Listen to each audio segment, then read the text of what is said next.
அனைவருக்கும் வணக்கம். இந்த பதிவில் நம் சென்ற பதிவில் நாம் ரசமணியைப் பற்றி, ரசவாதங்களைப் பற்றி, மூலிகையைப் பற்றி, எந்திரம், சக்கரங்களைப் பற்றி நம்ம பேசியிருக்கோம். இன்னும் நம்ம ஏராளமாக நம் ஆன்மீகத்தில் உண்டு. அதில் நாம் இன்னும் நெறைய நம்ம தெரிந்து கொள்ள வேண்டும் என்றால், இன்னும் நெறைய இருக்கு. நாம் தெரிந்து கொள்ள வேண்டிய அ தகவல்கள் நெறைய உண்டு. இப்ப நம்ம ரசமணி செய்றோம் இல்லைங்களா? அந்த ரசமணிய பொறுத்தவரையிலும் பார்த்தீங்கன்னா, இந்த ரசவாதத்தில் அது ஒரு வகை.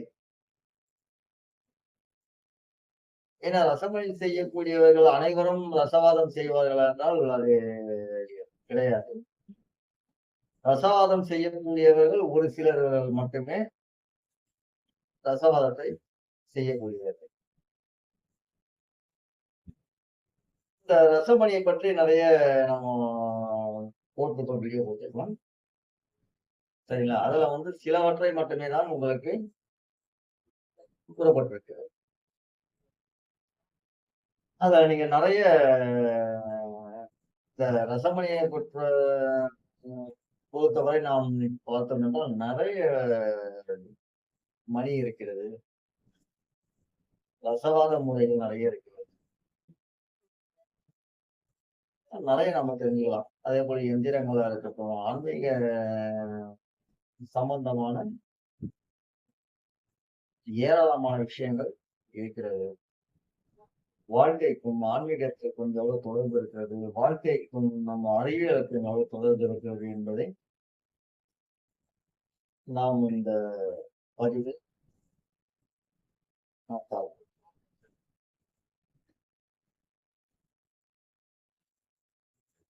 இப்போ நம்ம ஆன்மீகத்துக்கும், அறிவியலுக்கும் உள்ள தொடர்பு. இப்போ ஆன்மீகத்துக்கும், நம்ம வாழ்க்கைக்கும் உள்ள தொடர்பு.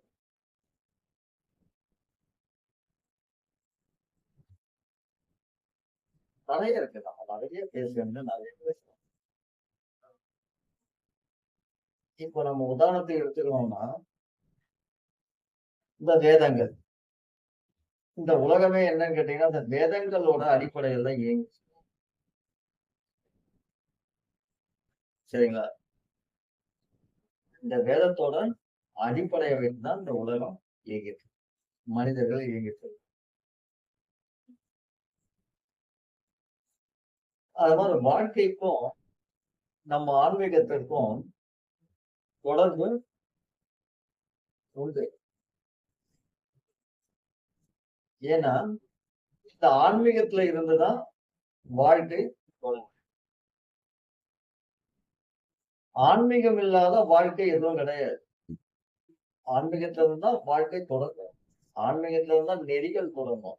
ஆன்மீகத்துல இருந்து தான் எல்லாமே ஆன்மீகத்துல தான் கிடைக்கும். வாழ்க்கைக்கு என்னென்ன வேணுமோ எல்லாமே நம்ம ஆன்மீகத்தை மையமாக வைத்துதான் இந்த ஆன்மீகத்துல இருந்து கிடைக்கக்கூடிய எல்லா தகவல்களை வைத்துதான் வாழ்க்கையை தொடங்க முடியும். அது அரசியலாக இருக்கட்டும், வாழ்க்கையாக இருக்கட்டும், அறிவியலாக இருக்கட்டும், எல்லாமே ஆன்மீகத்தை மையமாக வைத்துதான் இதை போய் ஆன்மீகம் என்பது என்னன்னு கேட்டீங்கன்னா, ஆன்மீகம் என்பது நமக்கு புலப்படாத, அறிய முடியாத சக்திகளை நாம் அறிந்து, தேடி, அதை கொண்டு வந்து நாம் அதை ஜெயமாய் வெற்றி காண்பது. அதுதான் ஆன்மீகம். அதை நாம் தெரிந்து வாழ்க்கையில் கொண்டு வந்து ஜெயிப்பது. வெற்றி காண்பது.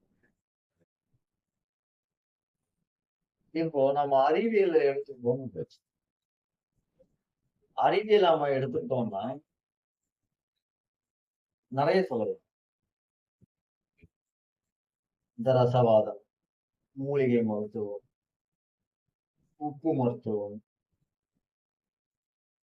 அப்படி நம்ம ஏராளம் சொல்லலாம். இப்போ நம்ம வீட்ல வந்துட்டு நம்ம நல்ல எண்ணெய் இருக்கு இல்லையா? அதுல விளக்கேத்துவோம். சரிங்களா? அந்த நல்ல எண்ணெயில நம்ம விளக்கேத்துறது எவ்வளவு நமக்கு நல்லது தெரியுமா? ஆன்மீக விஷயம். இந்த ஆன்மீகத்துல இல்லறம் சிறப்பாக இருக்கணும்ன்றதுக்காக வீட்டில் உள்ளது அனைத்துமே சிறப்பாக நலமாக இருக்கணும்னா என்ன பண்ணணும்னா நல்ல எண்ணெய் விளக்கு. அந்த நல்லெண்ணெயில இருந்து ஏற்றக்கூடிய அந்த சுடருக்கு பாருங்க அந்த ஜோதி, அந்த ஜோதியில இருந்து அந்த நல்ல எண்ணெயோட அந்த ரேடிஷன் அந்த ரேடிஷன் என்ன ஆகும்னா நமக்கு தெரியாமயே நாம நாசி வழியா போய் நம்ம உடல்ல இருக்கக்கூடிய மன சூன்யங்களை உடைச்சு அகற்றப்படுது. அப்போ நாம ஒரு பூஜை அறையில போவோம். நம்ம பூஜை அறையில உட்காரும் பொழுது நம்ம மனசு ரொம்ப பாரங்கள்லாம் குறைய ஆரம்பிச்சு. ஏன்னா நம்ம பூஜை அறையில போயிட்டு நம்ம விளக்கு விளக்கு இருக்கு இல்லைங்களா? அந்த விளக்குல நம்ம என்ன பண்ணுவோம்? நல்லெண்ணெய ஊத்தி விளக்கேத்தி வச்சு கொஞ்ச நேரம் ஒரு 5 நிமிஷமோ, 2 நிமிஷமோ, 3 நிமிஷமோ நம்ம உட்கார்ந்து தியானிக்கும் பொழுது, அந்த தியானிக்கிறது மூலியமா நம்ம என்ன ஆகுது? அந்த நல்லெண்ணெயோட ரேடியேஷன் என்ன ஆகுது கேட்டீங்கன்னா, அந்த சுவாசம் அது நம்ம உடல்ல இருக்கு. நம்ம உடல்ல இருக்கக்கூடிய பிணி அகற்றுது. மன சூனியத்தை உடைச்சு அகற்றுது. இந்த நல்லெண்ணெயில அவ்வளவு பதக்கம் இருக்கு. அவ்வளவு நன்மை இருக்கு. அதுதான் நல்ல எண்ணெய். நல்லெண்ணெய் நம் மனதில் இருக்கக்கூடிய சினத்தை உடைச்சு அது நம்மோட எண்ணங்களை ஒருநிலைப்படுத்துறதுக்கும் நம்ம சிந்தனையை வந்துட்டு ரொம்ப ஆக்டிவா சிந்திக்கிறதுக்கும் இந்த நம்ம வீட்டில் பூஜை அறையில் ஏற்றப்படும் நல்லெண்ணெயில் ஜோதி நமக்கு மிக அதிகமாக சரிங்களா? நாம இதை நிறைய நம்ம கவனிக்கணும். ஏன்னா ஆன்மீகமும் நம்ம அறிவியலும் அதிகமாக நாம தெரிஞ்சுக்கிறோம். நம்ம ஒரு இப்போ நம்ம தெய்வங்களை நம்ம வணங்குறோம் பொழுது நம்ம மனசார உருளைப்படுத்துறோம். உருளைப்படுத்தும் போது நம்ம முதல்ல என்ன பண்ணணும்னு கேட்டீங்கன்னா, நம்மை சுத்தம் பண்ணிட்டு, நம்மளோட இருக்கக்கூடிய பாதுகாப்பு பண்றதுக்கு நம்ம என்ன பண்ணணும்னு கேட்டீங்கன்னா, முதல்ல தீபங்களை ஏத்தி ஒரு அகல்ல நல்லெண்ணெய் ஊற்றி திரி போட்டு தீபம் ஏற்றும் போது அந்த தீபத்தோட சுடர்ல இருக்கக்கூடிய அந்த ரேடியேஷன் அந்த காற்று வழியாக நம்ம நாசிக்கு நம்ம உடலை வந்துட்டு ஆக்டிவாகவும் நம்ம மனதில் இருக்கக்கூடிய சூரியத்தை விலகத்துறது. அதுக்கப்புறம் நம்ம என்ன பண்றோம்? தியானம். அந்த நல்லெண்ணெயில் ஏற்றப்படும் ஜோதி நமக்கு உதவுது. அப்போ நாம என்ன சிந்திக்கிறோமோ அந்த தொடர்ப இந்த நல்லெண்ணெயில் இருக்கக்கூடிய அந்த ஜோதியோட ரேடியேஷன் நம்மோட எண்ணத்திலிருந்து அதை நம் வசம் கொண்டு வரும். அதனால நம்ம இருக்கக்கூடிய வழிபாட்டில் அறிவியல் சார்ந்து இருக்கிறது என்றால் அது நம்ம இருக்கக்கூடிய தமிழர்களும் பாரம்பரிய கடைபிடிக்கக்கூடிய வழிபாட்டில் உண்டு. அறிவியல் உண்டு. நம் தமிழர்களோட வழிபாட்டில் அறிவியல் உண்டு. நம்ம தமிழோட வழிபாட்டை நீங்க முழுமையா நீங்க ஏற்றுக்கொண்டால் எல்லாத்துக்குமே மருந்து உண்டு. எல்லாத்துக்கும் வழி உண்டு. உடல் ஆரோக்கியம் உண்டு. மன தெளிவு உண்டு. எல்லாமே நம்ம எதுல இருக்குன்னு தமிழர்களோட வழிபாட்டு முறையில் சரி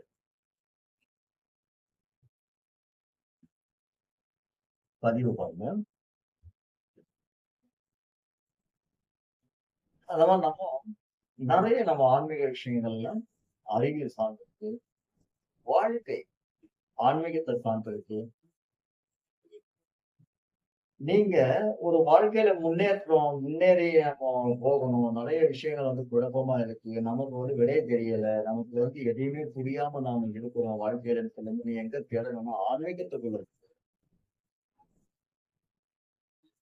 ஏன்னா, ஆன்மீகத்துக்குள்ள போய் தேடும்போது அவங்க வாழ்ந்த வாழ்க்கை நமக்கு வெற்றி பாதையை வகுத்தது. அப்போ வாழ்க்கைக்கும் ஆன்மீகத்திற்கும் தொடர்பு.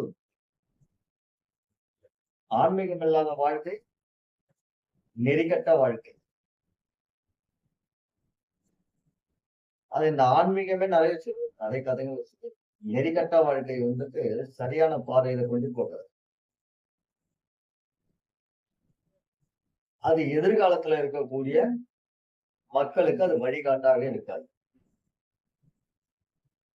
அப்ப இந்த ஆன்மீகத்தை சார்ந்த வாழ்க்கை நெறியோடவும், இன்பமாகவும், மதமாகவும், நம் பாதுகாப்பாகவும் இருப்பது ஆன்மீகம் சேர்ந்த வாழ்க்கை மட்டுமே. இந்த ஆன்மீக நெறி இல்லாதவர்களிடத்தில் உலக மக்களை ஏற்றுக்கொள்ள மாட்டார். எனக்கு கடவுள் நம்பிக்கையே இல்ல அப்படின்னு சொன்னா, அவனை யாராவது ஏத்துப்பாங்களா? அப்போ கடவுள் நம்பிக்கை இருந்தால்தான் ஒரு நெறி இருக்கிறது, ஒரு கட்டமைப்பு இருக்கிறது, தத்துவங்கள் இருக்கிறது. எது நம்மலாம் தெரியாத விஷயங்கள் என்னென்ன இருக்கோ, அந்த ஆன்மீகத்துக்குள்ள போகும்போது, அந்த ஆன்மீகத்துல இருந்து நமக்கு நிறைய பாடங்களை நமக்கு கொடுக்கும். ஆன்மீகம் அவ்வளவு நம்ம தமிழர்களோட பாரம்பரிய வழிபாடு மிக மிக சிறந்தது.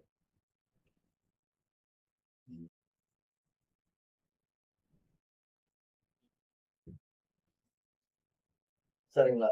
இந்த தமிழர்களோட வழிபாட்டை தான் இந்து என்ற அமைப்பில்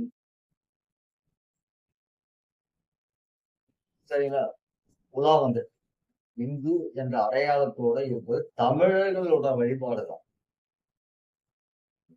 அப்ப நீங்க தமிழர் வழிபாட்டு தனியா நீங்க பிரிச்சீங்கன்னா இந்து என்பது கிடையாது. அப்ப இந்துல தான் தமிழரோட வழிபாட்டுல இந்து என்ற ஒரு அடையாளம் இருக்கிறது.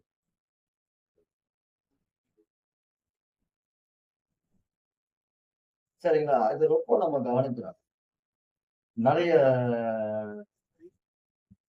நபர்கள்லாம் பாத்தீங்கன்னா அந்த பதிவு போடும்போது இந்து வேற, தமிழர் வேற.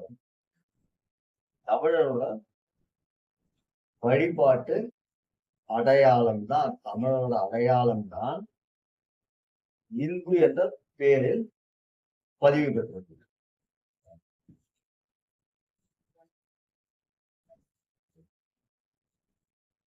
சரிங்களா? அந்த மாதிரி நிறைய நம்ம எடுத்துக்கலாம். ஏன்னா தமிழர்கள் என்ன ஜோதி வழிபாடு இருக்கோ அதே ஜோதி வழிபாடு தான் இந்த இந்துக்கள் எல்லாமே வழிபாடு. சரிங்களா? இந்த ஜோதியில எவ்வளவு ஒரு நன்மைகள் இருக்குதுன்னு கேட்டீங்கன்னா, நீங்க ஒண்ணும் நீங்க ஒரு செய்யுங்க. நேரா பூஜை அறைக்கு போங்க. நீங்க சோதிச்சு பாருங்க. தினமும் காலையில நீங்க மாலையில நேரம் கிடைச்சா நீங்க ஜோதி வழிபாடு பண்ணுங்க. ஒரு அகல் எடுத்துங்க. அகல்ல திரி போட்டு நல்லெண்ணெய ஊத்தி காலையில் ஊத்தி விட்டு பூஜை அறைக்கு சென்று நீங்க அகல்ல நல்லெண்ணெய் ஊத்தி நீங்க தீபம் ஏற்றி பிறகு அதை நீங்க தியானித்தீர்கள் என்றால் மனதில் இருக்கக்கூடிய சூரியன் மகன்று உடல் ஆரோக்கியம் பெற்று நாம் என்ன மனதில் நினைக்கிறோமோ, என்ன வழி தெரியாமல் இருக்கிறதோ அந்த வழியை இந்த ஜோதியில் இருக்கக்கூடிய அந்த நல்லெண்ணெய் நம் உடலில் சாரணமாக ஏறி சரிங்களா சுவாச வழியில் நம்ம உடல்ல இருக்கக்கூடிய அனைத்து பிணிகளையும் நீக்கி மனதை ஒருநிலைப்படுத்துறதுக்கு இந்த தீபம் என்பது உதவும்.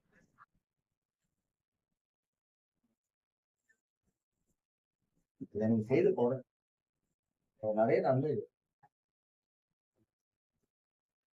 சரிங்க. இது செய்தீங்கன்னா தான் உங்களுக்கு புரியும். நீங்க என்ன பண்ணுவீங்கன்னு கேட்டீங்கன்னா காலையில இன்னும் நீங்க காலையில எழுந்துக்கும் போது இன்னும் நீங்க நிறைய தெரிஞ்சுக்க வேண்டிய விஷயம் என்னன்னு கேட்டீங்கன்னா, இந்த காலையில வீட்டை பெருக்கி சுத்தம் செய்யணும். ஏன் இதை நான் சொல்றேன்னா உங்களுக்கு, நீங்க காலையில வீட்டை பெருக்கி நீங்க சுத்தம் செய்தால்தான் வெளியில இருந்து இருக்கக்கூடிய ரேடிஷன் பாத்தீங்களா, அது அந்த டஸ்ட் நம்ம சொல்லக்கூடிய அந்த விஷத்தன்மையானது வீட்டுக்குள்ள பரவுது. அது என்னன்னா வெள்ளை வெள்ளையா அந்த பூத்து அது என்ன பண்ணும்னு கேட்டீங்கன்னா, நமக்கு தெரியாம உடல்ல பட்டா என்ன ஆகும்னா அரிக்க ஆரம்பிச்சு. அப்ப நம்ம என்ன பண்ணலாம், தினந்தோறும் நாம கடைப்பிடிக்க வேண்டியது ஒரு சனாதானம் சொல்லுவாங்க. சதா தினமும் தினந்தோறும் நாம் செய்ய வேண்டிய வேலைகள் காலையில் குளித்துவிட்டு, சரிங்களா, வீட்டை சுத்தம் செய்துவிட்டு, பிறகு பூஜை அறை சுத்தம் செய்து நாம் விளக்கு ஏற்றினால் அதில் இருக்கக்கூடிய தூய சுத்தமான ரேடிஷன் நமக்கு கிடைக்கும். இந்த சுத்தமான ரேடிஷன் நம்ம உடலை ஆரோக்கியம். ஏன்னா அந்த எண்ணெயை பத்தி ஏன் நான் சொல்லிட்டு இருக்கேன்னா, எண்ணெயில அவ்வளவு அற்புதம் அவ்வளவு அற்புதம். இந்த அற்புதத்தை நீங்க தெரிஞ்சு வெறும் மூட நம்பிக்கை கிடையாது. இந்து மதத்தில் இருக்கக்கூடிய தமிழர்களோட வழிபாட்டில் மூட நம்பிக்கை ஒன்றும் கிடையாது. அத்தனையும் அறிவியல், ஆன்மீகம். மூட நம்பிக்கை ஆன்மீகத்துல வராது. அறிவியல் ஆன்மீகத்துக்கு வரும், வாழ்க்கை ஆன்மீகத்துக்கு வரும், அரசியல் ஆன்மீகத்துக்கு வரும், கலை ஆன்மீகத்துக்கு வரும். மூட நம்பிக்கை ஆன்மீகத்துக்குள்ள வராது. சரிங்களா? அப்போ நாம ஏன் இந்த நல்லெண்ணெய் நான் சொல்றேன், நல்லெண்ணெய் அவ்வளவு ஆற்றல். நம்ம தியானத்துக்கு நல்லெண்ணெய் வரும்.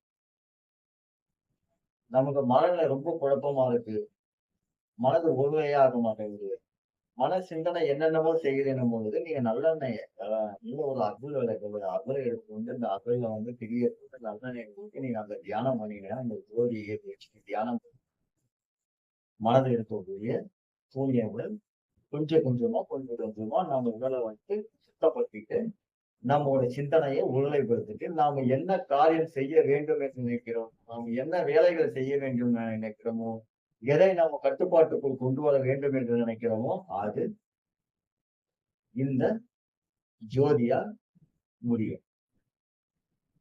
அப்போ காலையில வீட்டை எல்லாம் சுத்தம் செய்து விட்டு,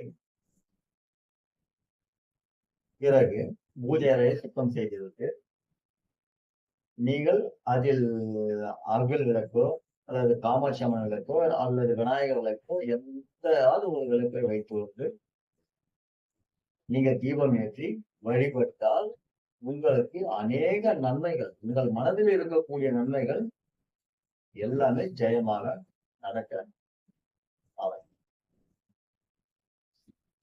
சரிங்களா? இதுதான் நீங்க கடைபிடிக்க வேண்டிய தினந்தோறும் செய்ய வேண்டிய வேலை. ஒரு சிலர்கள் என்னன்னு கேட்டீங்கன்னா எனக்கு தெரிஞ்ச சில பேர் பேசியிருக்காங்க, இந்த மாதிரி வாரத்துக்கு 2 முறை ஏற்றினார். தினந்தோறும் விளக்கு தினந்தோறும் கிடைக்கக்கூடிய அந்த ரேடிஷன் நம் குடும்பத்தில் அத்தனை யார் உட்கார்ந்தாலும் அந்த ரேடிஷன் கிடைச்சிடும். தெளிவா இருக்கலாம். மனதில் இருக்கக்கூடிய சூரியத்தை நல்லா உடைச்சுங்க. அப்போ மன சிந்தனைக்கு நமக்கு கொடுக்க ஆரம்பிச்சுக்க. நம்ம நிறைய தெரிஞ்சுக்கணும். அதனால காலையில வீட்டை துடைக்கணும், துடைச்சுக்க பூஜை அறைக்கு தியானம் செய்யணும், விளக்கேத்தணும். நீங்க வீட்ட துடைக்காம மத்தபடி நீங்க விளக்கேத்தலாம். சரி ஏத்தலாம். அது வந்து எந்த அளவுக்கான ஒரு ரேடியேஷன் கம்மியோ அது. ஏன்னா நெறைய வந்து பாத்தீங்கன்னா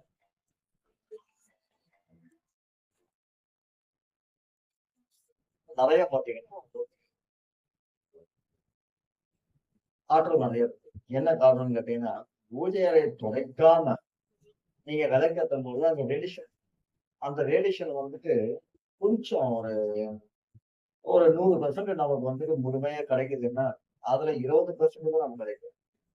ஏன்னா, அதுல 70% என்ன ஆகும்னு கேட்டீங்கன்னா, இந்த நல்லெண்ணெய வந்துட்டு அந்த ரேடியேஷன் இருக்கக்கூடிய அந்த டஸ்ட்டு, இந்த இருக்கக்கூடிய அந்த ஒட்டடை சம்மந்தப்பட்ட விஷயம், இதெல்லாம் வந்து அது வந்துட்டு அது குடிச்சிரும்.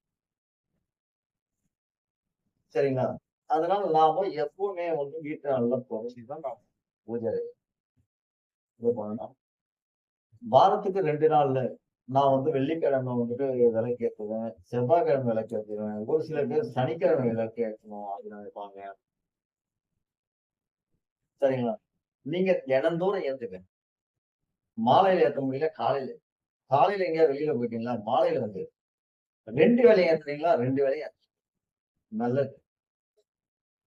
ஆரோக்கியத்த குடுக்கும், மன பிணிய அகற்றும், மன சூன்யத்த அகற்றும், உடல் ஆரோக்கியம் கொடுக்கும்,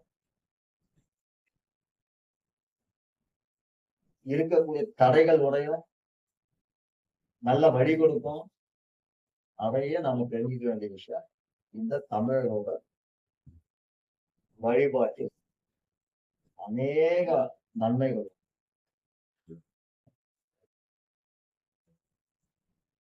சரி, சரி.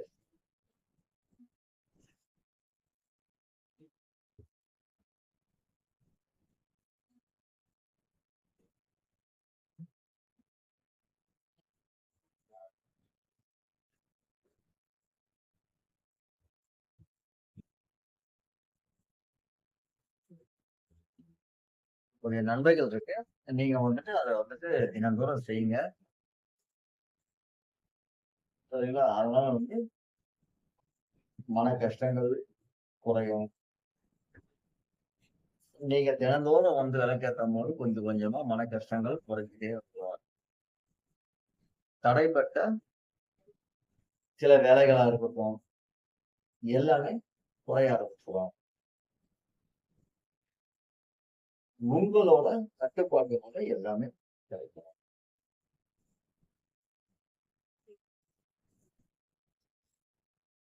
சரிங்களா? அதெல்லாம் நெறைய இருக்கு. அதுவும் தினந்தோறும் செய்யும். அப்போ நீங்க எங்கேயோ ஊருக்கு போயிட்டு வர்றீங்க. 1 வாரம், 1 மாசம் நீங்க ஊருக்கு போயிட்டு வர்றீங்க. எப்படி நீங்க வந்து வீட்டுக்குள்ள வந்து நம்ம எய்ம் ஏத்துறோம்னா, வீட்ட பிரச்சனை. ஊருக்கு எந்த ஊருக்கு நீங்க போயிட்டு வந்தாலும், ஒரு 2 நாள், ஒரு 1 வாரம் நீங்க ஊருக்கு போயிட்டோம்னா, முதல்ல வீட்ட தொறந்த உடனே, கதவு எல்லாத்தையும் தொறந்து விட்டுட்டு, நீங்க என்ன பண்ணணும்? வீட்ட முதல்ல தண்ணீர் விட்டு துடைக்கணும். துடைத்த பிறகு விளக்கு இருக்கு பாருங்க, இந்த காமாட்சியம்மன் விளக்கோ, விநாயகர் விளக்கோ அல்லது மத்த எந்த விளக்கு இருந்தாலும், அந்த விளக்க நீங்க நல்லா ஆ அலம்பி துடைச்சுட்டு, பிறகு நீங்க வந்து தீபம் ஏத்தணும். ஏன்னா, அந்த விளக்க வந்து நீங்க தொடைக்காம நீங்க வந்து வச்சிருக்கீங்கன்னு சொல்லும்போது, அது என்னன்னு கேட்டீங்கன்னா, வீடு பூட்டி இருக்கும்போது நெறைய இந்த ரேடியேஷன் நெறைய விஷயங்கள்லாம் வந்து அந்த விளக்குல படுது. அப்ப நீங்க அந்த விளக்க நல்லா வந்துட்டு துடைச்சுட்டு, அதுக்கப்புறம் தான் நீங்க விளக்கு அப்பதான் உங்களுக்கு ஆரோக்கியமான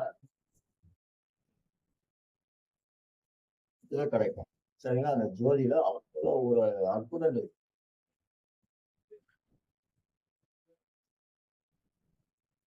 சரி. வீட்ட வந்து 1 நாள் துடைக்கிற, மறுநாள் 2 நாளைக்கு ஒரு வாட்டியாவது தொடச்சு நீங்க தினந்தோறும் துடைக்கிறீங்கன்னா, இன்னும் சிறப்பு. தவறான கண்ணோட்டம் சில பேருக்கு இருக்கு. தவறான எண்ணங்கள் இருக்கு. என்னன்னா, வீட்ட தினந்தோறும் துடைச்சோம்னா வந்து செல்வம் போயிடும். அதெல்லாம் ஒண்ணும் கிடையாது. நீங்க துடைக்கலாம் தான் ஆரோக்கியம் குறையும். துடைச்சீங்கன்னா, ஆரோக்கியம் இருக்கும், மன தெளிவு இருக்கும், சந்தோஷம் இருக்கும், செல்வம்லாம் குறையாது. தினந்தோறும் காலையில தொலைச்சிட்டு கடவுள் வழிபாடு பண்ணீங்கன்னா, உங்களுக்கு செல்வங்கள் குறையாது. நீங்க தொடைக்காம, எதுவும் செய்யாம, தீபம் ஏத்தாம இருந்தீங்கன்னா, செல்வம்லாம் வராது. சரிங்களா? உங்களோட மனது தெளிவாக இருந்தால் தான் செல்வம் வரும். சரிங்களா? ஒரு ஒரு பதிவு நான்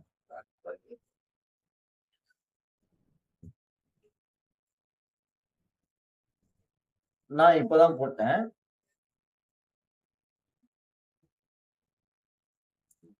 ஏன்னா, இப்பதான் நான் சொன்னேன். தினந்தோறும் துடைக்கிறது தான் நல்லது. வாரத்துக்கு 1 முறை, 2 முறை துடைப்பது என்றால் என்ன ஆகும்னு கேட்டீங்கன்னா, நீங்க துடைக்காம விட்டீங்கன்னா, இந்த வெளியில இருந்து நாம நடந்து போவோம். அந்த அழுக்கு தரையில இருக்கும். ஒரு துணி கொண்டு வருவோம். அந்த துணியில இருக்கக்கூடிய அந்த ரசாயன அழுக்கு இருக்கும். அதெல்லாம் என்ன பண்ணும்னு கேட்டீங்கன்னா, நம்ம தரையில நம்மளுடைய வசிக்கக்கூடிய வீட்டிலேயே இருக்கும். அப்ப நீங்க துடைக்கும்போது என்ன ஆகும்னு கேட்டீங்கன்னா, அந்த ரசாயனமும், அங்க இருக்கக்கூடிய விஷத்தன்மையான அந்த தூசி இருக்கு இல்லைங்களா? தூசி, இந்த ஒட்டடைகள் இதெல்லாம் என்ன ஆகும்னா, நம்ம துடைக்கும்போது அது அப்ப நீங்க தீபம் ஏற்றும் பொழுது, ஆரோக்கியமான முழு உணர்வ நம்ம குடுக்குறோம். முழு சக்திய நம்ம குடுக்குறோம். நம்ம சக்திய தூயப்படுத்தி, சுத்தப்படுத்தி நம்ம நீங்க வாரத்துக்கு ஒரு முறை நீங்க சுத்தம் பண்ணணும் வீட்ட நினைச்சீங்கன்னா என்ன ஆகுங்க? டஸ்ட்டுகள் நெறைய வரும். சரிங்களா? அது என்ன ஆகும்ன்னு கேட்டீங்கன்னா, நாம நாசி வழியா போகும்போது தும்பல் வரும்.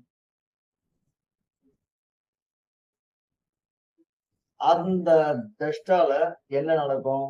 உடல் பிரச்சனை, ஜலதோஷம், இருமல், ஸ்கின் சம்பந்தப்பட்ட, தோல் சம்பந்தப்பட்ட வியாதி இதெல்லாம் எதுல வரும்ன்னு கேட்டீங்கன்னா, வீட்ட துடைக்காம வச்சுருந்தா வரும். அப்ப வீட்ட துடைச்சுட்டு நீங்க பூஜை செய்தீங்கன்னா, நீங்க சரியா செய்யணும். அப்ப எந்த பிணிகளும் நம்மள வந்து தொடராது. இப்ப நெறைய பதிவுல என்ன போடுவாங்க அப்படின்னு பார்த்தீங்கன்னா, ஒரு சில பேர் கேட்கறாங்க. பதிவுல என்ன போடுறாங்கன்னு கேட்டீங்கன்னா, இன்னும் ஒரே நிமிஷம் இருங்க. நான் பதிவு பார்க்குறேன்.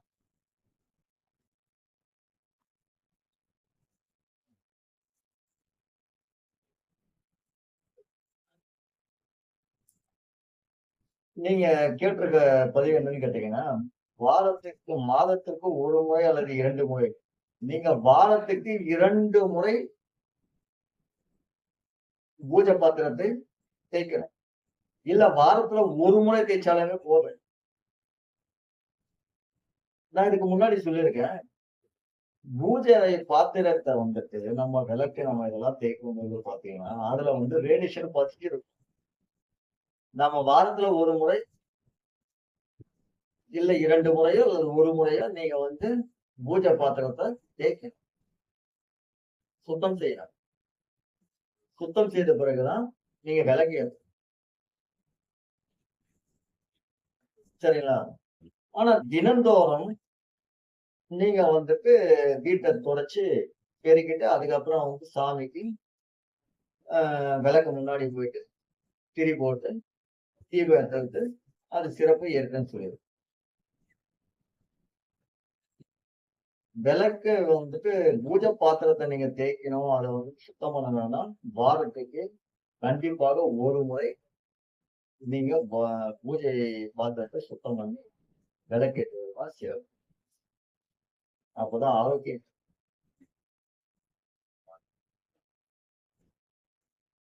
சரி.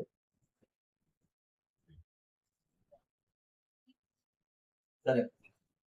இதுதான் நாம கடைபிடிக்க வேண்டிய விஷயங்களை, விவரங்களை நாம் சரியாக கடைபிடித்தோம் என்றால், எப்பொழுதும் ஆரோக்கியம், சூனியம் கிடையாது, மனக்குழப்பங்கள் வராது,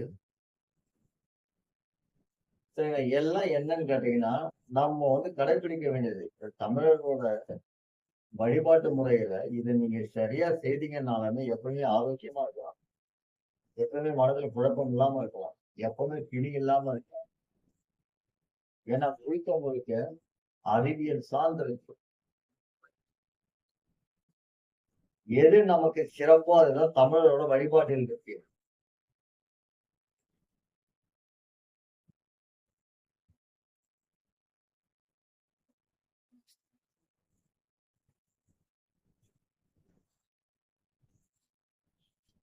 அதனால நம்மளோட தமிழோட வழிபாட்டுல நாங்க நிறைய ஒரு அந்த 10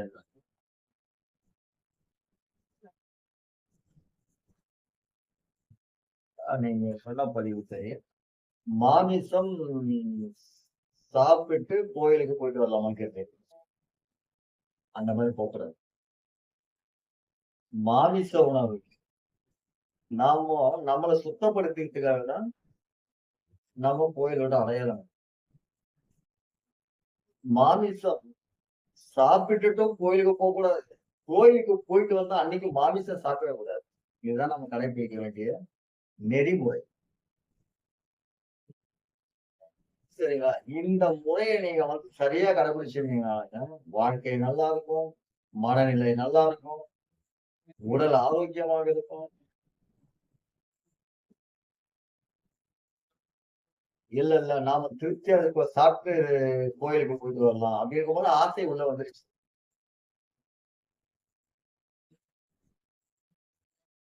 நெறைய பேர் விரதம் இருப்பாங்க. இந்த விரதம் இருக்கும் பொழுது, விரதம் எதுக்கு இருக்கணும்? என்கிட்ட இருக்கக்கூடிய உணர்வு, உள்ளம், உடல் அத்தனையும் ஐயா உன்கிட்ட விட்டுருக்கேன். எந்த சாமி கிட்ட ஏதோ ஒரு சாமி கிட்ட நம்ம விரதம் இருக்கும்போது, அந்த சாமி கிட்ட நம்மோட உணர்வுகள குடுக்குறோம். இந்த உணர்வு அங்க குடுத்துட்டோம். ஆனா வேலை செஞ்சுட்டு இருக்கோம். யாருக்கு? சாமிக்காக. விரதம் இருந்து சாமிக்காக பணி செஞ்சுட்டு இருக்கோம். செஞ்சுட்டு இருக்கும்போது என்ன பண்றாங்க தெரியுமா? சிகரெட் பிடிக்கிறது. இந்த புகையிலைய பயன்படுத்துறது. நம்ம உணர்வுக்காக விரதம் கிடையாது. விரதம் என்பது கடவுளுக்காக. அப்போ உன் ஆசைகளை தள்ளி வச்சு, உன் பழக்கவழக்கங்களை ஒதுக்கி வச்சிடணும். உங்களோட எண்ணங்களை ஒதுக்கி வைக்கணும். ஒதுக்கி வச்சுட்டு பிறகுதான் நாம் கடவுளை விரதத்திற்குள் நாம ஈடுபடணும். நாம விரதத்துக்கு ஈடுபடணும் அப்படின்னாலுமே நாம சரி பண்ணிக்கணும்.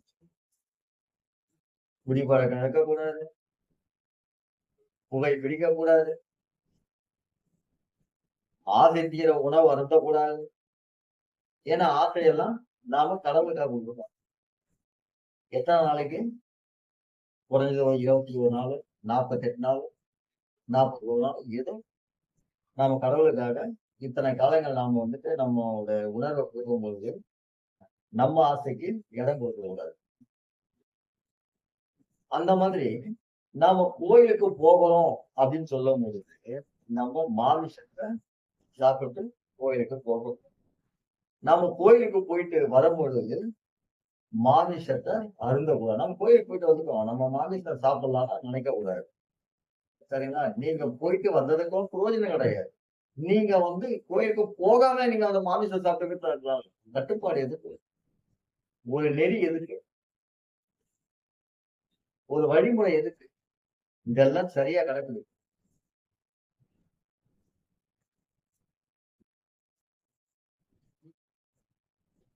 சரிங்களா? நெறைய நீங்க இந்த ஆன்மீகத்துல நெறைய இருக்கு. இத சரியா கடைபிடிச்சதுனால வாழ்க்கை, நம்முடைய எண்ணங்கள், நம்ம உடல் எல்லாம் பிணி முதல் கொண்டு அகன்று, சிறியகள் முதல் கொண்டு அகன்று ஆரோக்கியமா சிறப்பாக வாழ இந்த ஆன்மீக நெறி சரியா கோயிலுக்கு போவீங்களா? போகும்பொழுது அதுக்கான என்ன வழிமுறையோ அத பின்பற்றணும். சரி நல்லா பசிக்குது. கொஞ்சம் சைவ உணவு. நமக்கு என்ன? பால், பழம், ஏதோ சைவ உணவு நான் இதை சாப்பிட்டு நான் வரேன் மாதிரி எனக்கு வந்து ஒரு அளவுக்கு வந்துட்டு நான் இதுக்கு ஒரு தவறு கிடையாது.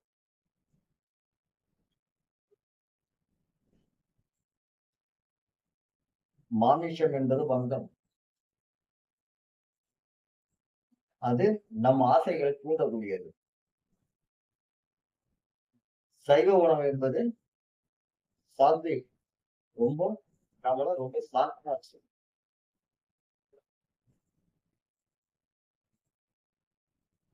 அப்போ மாமிச உணவு நம்ம உணர்வுக்காக சாப்பிடக்கூடாது. நம்ம பசிக்காக 2 பழம் சாப்பிடலாம். ஒரு 4 இட்லி சாப்பிடலாம். சரி அந்த மாதிரி சாப்பிட்டு கோயிலுக்கு போகலாம். தப்பு கிடையாது. கோயிலுக்கு போயிட்டு வந்து சாப்பிட்டு வெறும் கட்டுப்பாட்டுக்குள்ள இருக்கு. நெறிய கரெக்ட்டா கடைபிடிக்கணும். இத கோயிலுக்கு போறோம் சாப்பிட்டு வரணும்னும்போது, கண்டிப்பாக நீங்க சாப்பிடும்பொழுது சைவ உணவு சாப்பிட்டுட்டு கோயில். அசைவ உணவு சாப்பிட்டுட்டு கோயிலுக்கு போயிட்டு கோயிலுக்கு போகக்கூடாது. போயிட்டு வந்தும் சாப்பிடக்கூடாது. அசைவம். சரி. ஒரு வரலாறு இருக்கு. இந்த சைவ அ ஒரு காலத்துல என்ன ஆகுதுங்கன்னா, ஒரு 4000, 5000 ஆண்டுகளுக்கு முன்னாடி நான் சொல்ல போனோம்னா, இங்க இருந்து ஒரு பெரிய காலகட்டம் இருந்து 40,000 ஆண்டுகளுக்கு முன்னாடி இருக்கலாம். என்னன்னு கேட்டீங்கன்னா, இந்த ஒரு தரப்பினர் பலியிட்டு கடவுளுக்கு பலியிடுற வழக்கம் வந்து ஒரு தரப்பினரிடத்தில் இருக்கிறது. தமிழர்களிடத்தில் கிடையாது. அந்த வரலாற்ற பார்த்தா தமிழரிடத்தில் கிடையாது. ஒரு காலகட்டத்துல ஒரு தரப்பினரிடத்தில் பலியிட்டு சாப்பிடுற வழக்கம் உண்டு. அப்படி ஒரு காலத்துல பலியிடும்பொழுது, அந்த ஆடு இருக்கும். அ என்ன ஆகுது, இந்த ஆடு என்ன பண்ணுதுன்னு கேட்டீங்கன்னா, அது பலியிடும்போது அந்த ஆட்டு மேல வந்து அந்த கத்தி சரியா படாது. கத்தி பட்டு அது வெளியில வந்து இந்த ஏகத்த எல்லாத்தையும் இடிச்சுட்டு, மக்கள் அங்க உள்ள மக்கள் அந்த பூஜை செய்து கொண்டிருக்கிற மக்கள், வழிபாட்டில் இருக்கக்கூடிய மக்கள், இவங்க எல்லாம் இடிச்சு தள்ளி எல்லாரையும் வந்து தூக்கி போட்டுட்டு தும்சம் பண்ணிட்டு அந்த ஆடு என்ன பண்ணுது வந்துருது. வந்து நிக்குது. அந்த ஆட்ட பார்த்து எல்லாம் பாருங்க. அப்போ காலையில வந்து கதிரவனோட ஒளியில வந்து கடவுள் வராரு. ஒருவர் வராரு. வரும்போது அந்த ஆடு வந்துட்டு அவர பாக்குது. பார்த்த உடனே அந்த ஆடு வந்து ரொம்ப நினைச்சு சாந்தமா வந்து அந்த கருணையோட பார்த்தாரு. முருகர் பார்க்கிறாரு. பார்த்த உடனே என்ன பண்ணுது, என்னன்னு கேட்கும்போது அந்த ஆடு வந்து அழைச்சிட்டு போகுது. எங்க போகுது? பலியிட்ட இடத்துக்கு. அங்க பலியிட்ட இடத்திற்கு வந்து அந்த முருக கடவுளும் வந்துட்டு போறாரு. போவும் அந்த ஆடு திருடிட்டு போய் அந்த பலியிட்ட இடத்துக்கு போறாரு. முருகப்பெருமான் ரொம்ப கோவப்படுறாரு. என்ன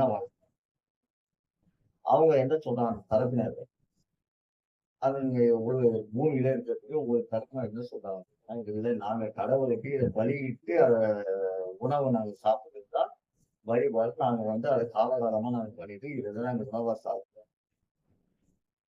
ஏன்னா, அந்த தரப்பினருக்கு வந்து அந்த நெறி கிடையாது. அப்ப என்ன பண்றாங்கன்னா, முருகன் வந்து அந்த விதைய குடுக்குறாரு. என்ன? இந்த பழங்கள், இந்த திணை, நெல் இந்த பொருட்கள போய் நீ வந்து நீங்க இந்த ஒரு உயிர் ஜீவராசிகள கொன்று சாப்பிடக்கூடாது.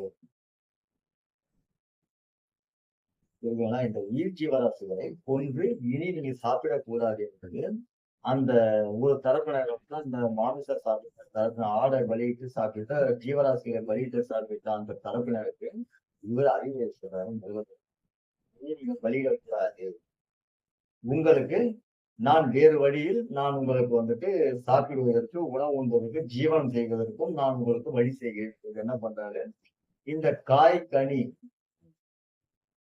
விதைய அந்த மக்கள்கிட்ட குடுக்குறாரு.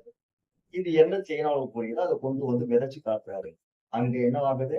காய், கனி, சாதமிட்டு அத ஜெயமாக்கி, அத கனியாக்கி, அத வந்து இவங்க வந்து பருகுறதுக்கும், சாப்பிடுறதுக்கும் அத உதவி செய்றாரு. அந்த மக்களுக்கு அதுவும் ஒரு பக்கத்துல கொண்டு போய் அந்த நெறிப்படுத்துவது தான் நம்ம முருக கடவுள்.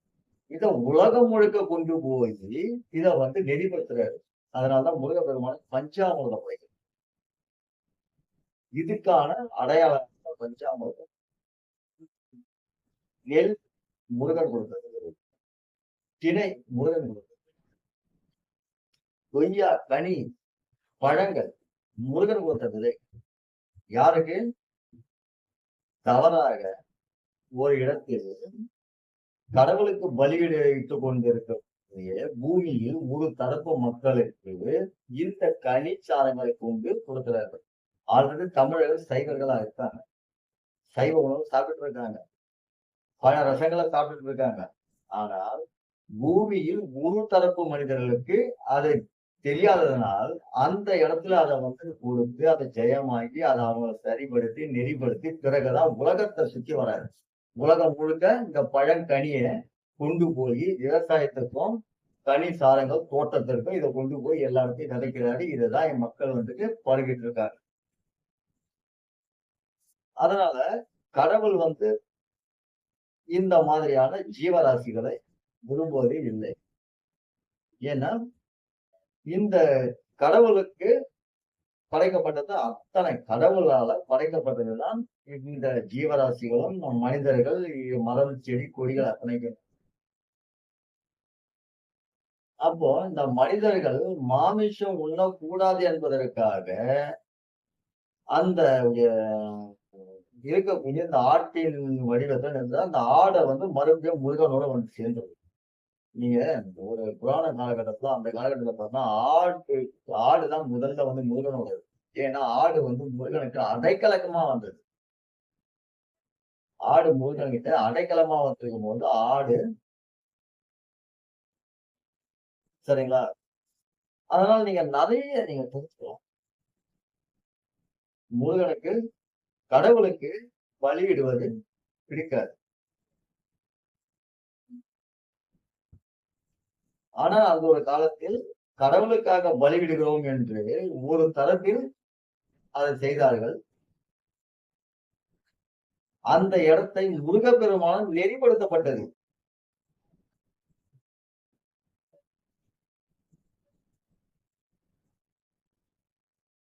சரிங்களா? அதே மாதிரி பாத்தீங்கன்னா நீங்க இப்போ சொல்லலாம். இப்போ வள்ளலார் ஆதிசங்கர்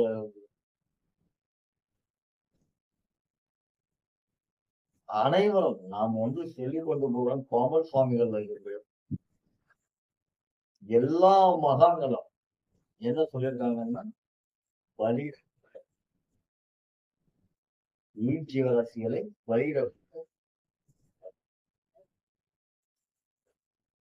ஒரு சில ஏன்னா நான் ஒரு பதிவுல நான் இது கேட்டதுனால நான் சொல்றேன். இந்த பலியிட வழக்கம் அதே நிறைய இருக்கு. நான் இந்த விஷயங்களை நிறைய இந்த மச்சக்காவடி எதுக்கு இருப்பாங்க தெரியுமா?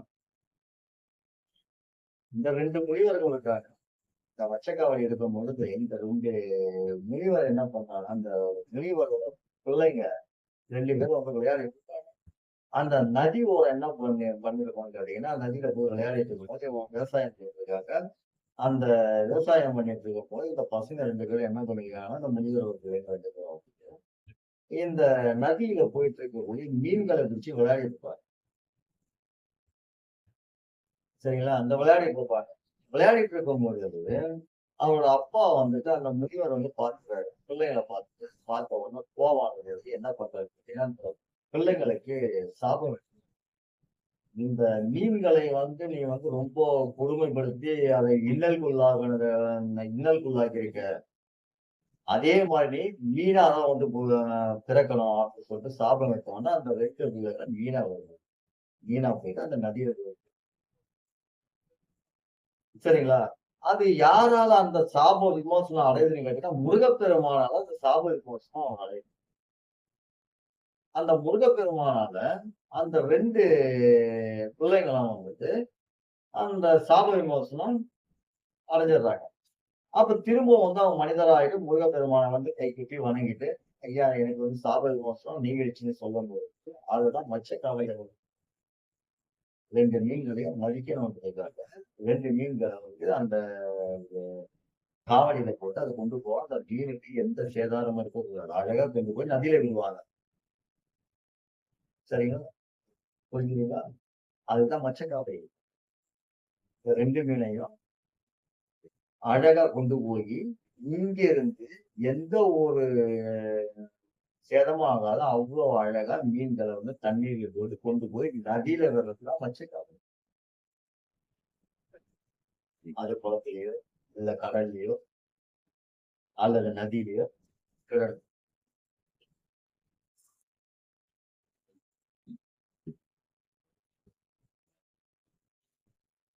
சரிங்களா? அதனால நீங்க நெறைய தெரிஞ்சுக்கலாம். ஏன்னா நான் எதுக்காக இத சொல்ல வரேன்னா, நெறைய மக்களுக்கு வந்து நெறைய வந்து இந்த ஆன்மீக விஷயங்கள் தெரியாம இருக்காங்க. கதைகள வந்து வேற மாரி கொண்டு போறாங்க. நெறைய இந்த யூடியூப்ல பார்த்தீங்கன்னா வந்து நெறைய வந்துட்டு ஒரு 2 வரி வந்துட்டு படிச்சுருவாங்க. மத்த மேல இருக்கக்கூடிய அந்த ஒரு வசனங்கள அந்த வரிய வந்து படிக்க மாட்டாங்க. அத முழுமையா படிச்சா இதுக்கெல்லாம் விளக்கம் தெரியும்.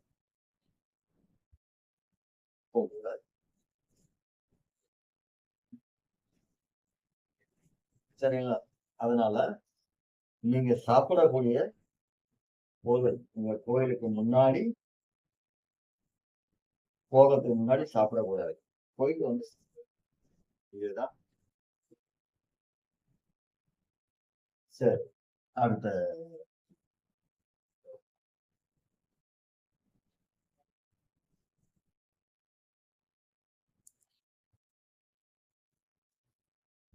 இதுதான். நீங்க போட்ட அந்த பதிவுல கடவுளுக்கு பலி இடுவது கிடையாது.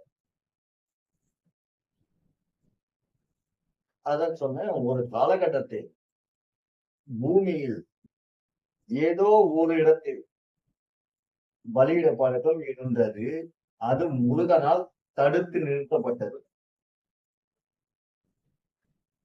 ஆடு பலியிடும் பழக்கம், பல விலங்குகள் பலியிடும் பழக்கம் உண்டு. அந்த ஆடு முருகனுக்கு தெரிவித்தது. பலியிடுறத வழக்கம் உண்டு. அது தப்பித்து வந்து முருகனிடத்தில் வந்து அடைக்கலமான பிறகுதான் முருகனுக்கு தெரியும். முருகனுக்கு வந்து ஒரு தரத்தில் பலியிடுவதற்கு விட்டு கொண்டிருக்கிறார்கள் வந்து அதை போய் தடுக்கிறாரு. பலியிடக்கூடாது என்று செய்து அங்க வந்துட்டு அந்த விதைகளை கொடுக்கிறார். விதைகளை கொடுத்து சைவர்களா மாத்துறாங்க. அது சைவர்களா மாறினாலா என்னங்கிறது அங்க அந்த ஒரு வழக்கங்கள் வந்துட்டு கொடுக்கப்படுது. நீங்க இனி பலியிடக்கூடாது. கடவுளை கடவுளை கேட்பது கடவுள் எல்லாருக்குமானது. மனிதர்கள், உயிர் ஜீவராசிகள் அனைத்துக்குமே கடவுள் தான் ஒருவர்.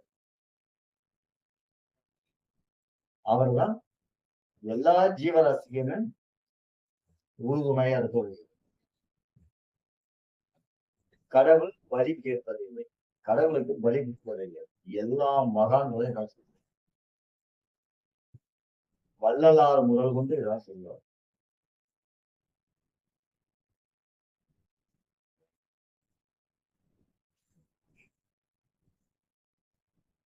சரிங்களா? இப்ப ஏதோ மனசுக்கு சாமி கோயிலுக்கு போலாம் அப்படின்னு சொல்றாங்கன்னா, அதெல்லாம் ஏத்துக்க முடியாது. வீட்டையே துடைக்காதீங்கன்னா அதெல்லாம் ஏத்துக்க முடியாது. வீட்டை எப்பொழுதும் அதை செய்யணும். தினமும் வீட்டை துடைச்சு கோலம் போடணும். கோலம் எதுக்கு போடணும் தெரியுமா? நம்ம தலையெழுத்து கோலத்துல தெரியும். நம்ம மனதுல என்ன இருக்குன்றது நம்ம கோலம் போடும்போது அந்த கோலத்துல தெரிஞ்சுக்கலாம்.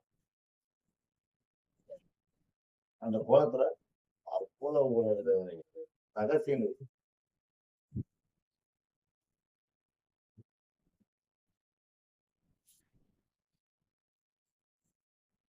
நிறைய ஆன்மீக தகவல ஆன்மீகத்துல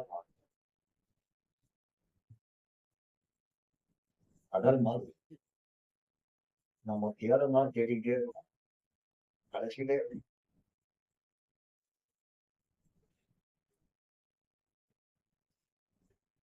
தமிழோட ஆன்மீகம் மதம் கிடையாது. இது ஒரு வாழ்வியல் நெறிமுறை, அறிவியல் நெறிமுறை, கலை நெறி இதெல்லாம் தமிழரோட வழிபாட்டு முறைகள் இருக்கிறது.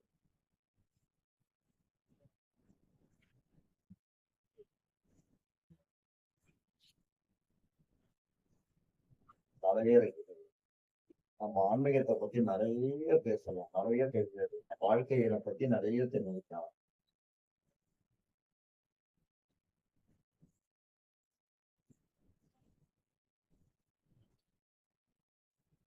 சரிங்களா? அதனால வரும் பதிவுகளில் நம்ம ஆன்மீகம், அறிவியல், வாழ்க்கை, அரசியல் அனைத்து விஷயங்களும் நம் ஆன்மீகத்தை அடிப்படையாக வைத்து அனைத்து மக்களுக்கும் நாம் சொல்லுவோம்.